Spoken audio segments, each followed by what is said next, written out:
नमस्कार. आज आपल्याला करायचा आहे टोमॅटो राईस. हा टोमॅटो राईस करायला खूप सोपा आहे. आता यासाठी मी घेतलेले आहे अर्धा किलो टोमॅटो. आता या ठिकाणी मी तांदूळ भिजत घातलेले आहेत. हे बासमती तांदूळ आहे आणि अर्धा तास झाले मी हे पाण्यात भिजू घातलेले आहे. या ठिकाणी मी 4 वाट्या तांदूळ घेतलेले आहे. तुम्ही याच्याऐवजी 2 वाट्यांचा सुद्धा भात करू शकता.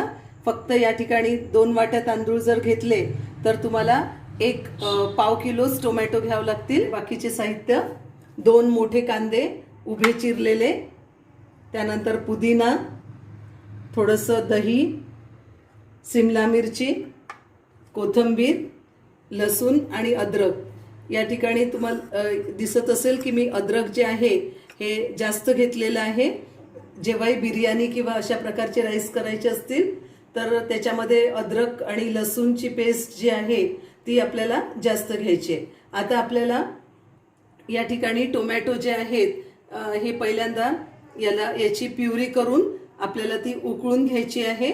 याचे 4 काप करून मिक्सरमध्ये टाकून ते व्यवस्थितपणे एकदम सॉफ्ट त्याची पेस्ट करायची.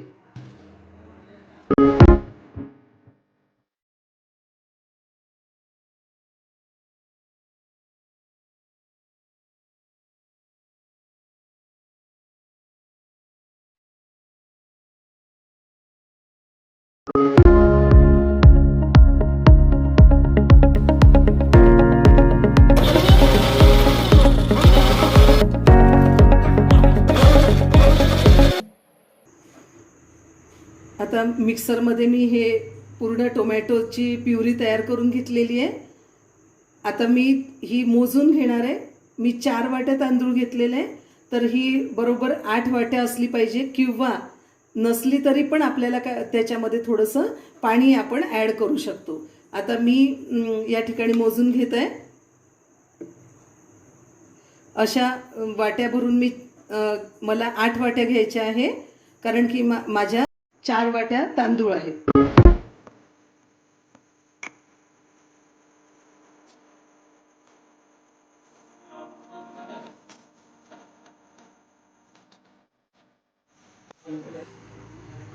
आता माझ्या जे टोमॅटोची प्युरी जी आहे ती झालेली आहे 7 वाट्या.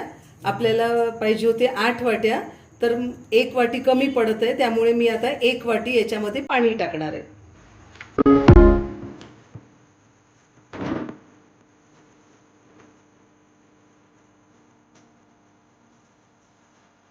टोमॅटोची जी प्युरी झालेली आहे ही आता आपल्याला उकळायची आहे.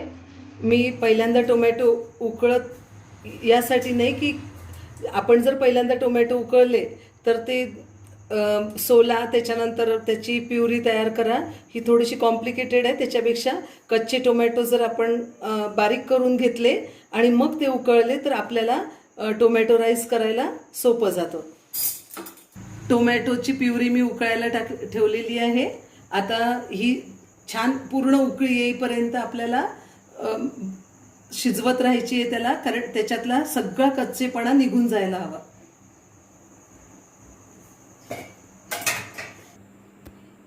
तांदूळ आपले पूर्ण भिजून झालेले आहेत, फुगून वर आलेले आहेत. आता आपल्याला हे एका चाळणीमध्ये उपसून घ्यायचे आणि थोडे कोरडे होऊ द्यायचे.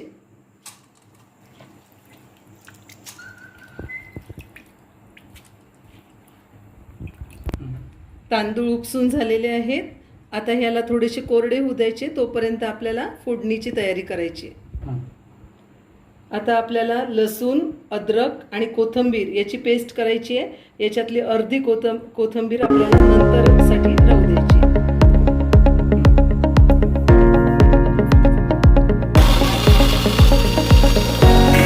लसूण, अद्रक, कोथिंबीर याची आपली एकदम बारीक पेस्ट झालेली आहे.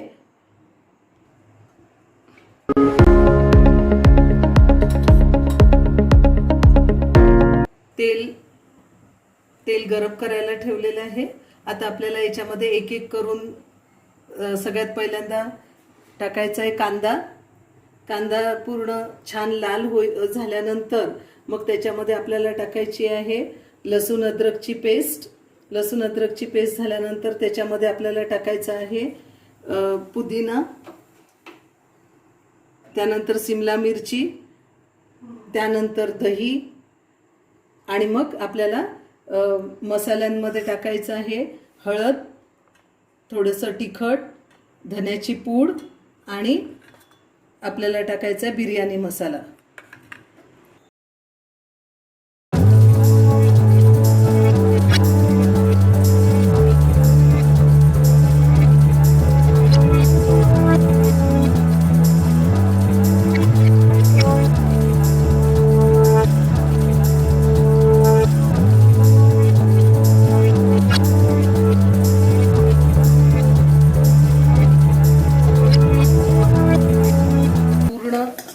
व्यवस्थितपणे झालेला आहे.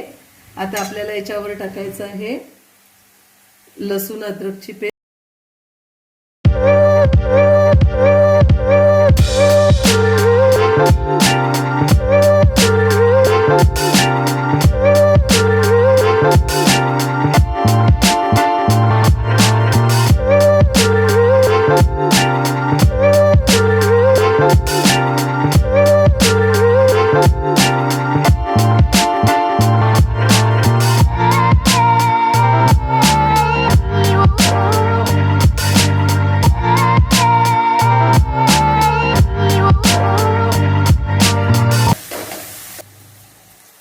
आता आपण सगळं याच्यामध्ये मसाले वगैरे टाकून घेतलेले आहे. एक गोष्ट लक्षात ठेवायची की आपण ज्या वेळेला कुठलेही लसूण अद्रकची पेस्ट किंवा कांद्याची पेस्ट कुठलीही टाकल्यानंतर तो मसाला अगदी मंद आचेवर तेल सुटेपर्यंत आपल्याला होऊ द्यायचा आहे. त्याच्याशिवाय तुम्ही कुठलीही रेसिपी जरी केली तरी तिची चव चांगली येणार नाही.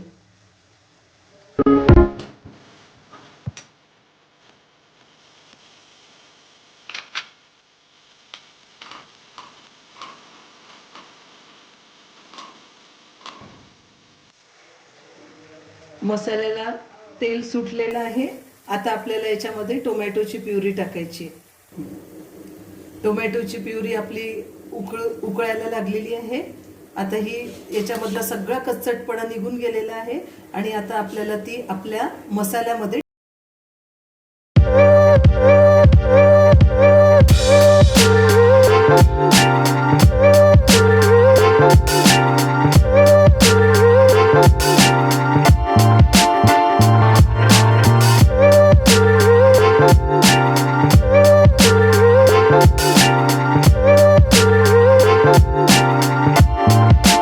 प्युरी टाकून झालेली. याला पूर्ण उकळी यायला लागली आहे. उकळी आल्यानंतरच आपल्याला जे तांदूळ आपण उपसून ठेवलेले होते ते तांदूळ आता याच्यात टाकायचे.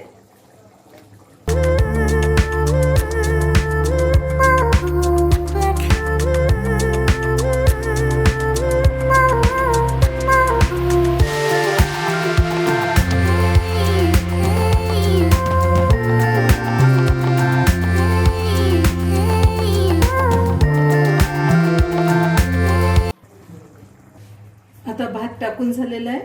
याच्यावर झाकण ठेवायचं आहे आणि 10 ते 15 मिनिटासाठी मंद आचेवर याला शिजू द्यायचं आहे. मध्ये मध्ये आपण झाकण उघडून बघायचं आहे. 15 ते 20 मिनिट झालेले आहे. आपला भात अजून थोडासा शिजायचा राहिलेला आहे. याला मी मध्ये मध्ये चमचा फिरवलेला आहे. थोडासा शिजायचा राहिलेला आहे. आता याच्यासाठी भात खालून लागू नये यासाठी आपल्याला आता याच्या खाली तवा ठेवायचा आहे आणि तवा ठेवल्यावर त्याच्यावर मग आपल्याला ही कढई ठेवायची.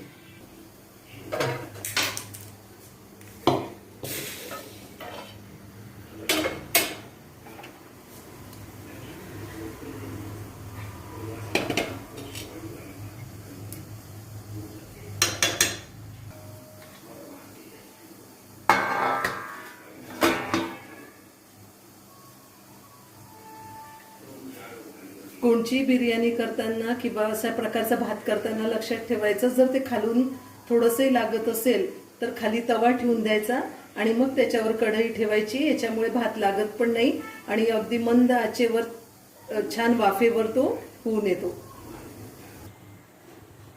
भात आपला पूर्ण शिजून तयार झालेला आहे. आता आपल्याला याला फक्त गार्निश करायचं आहे.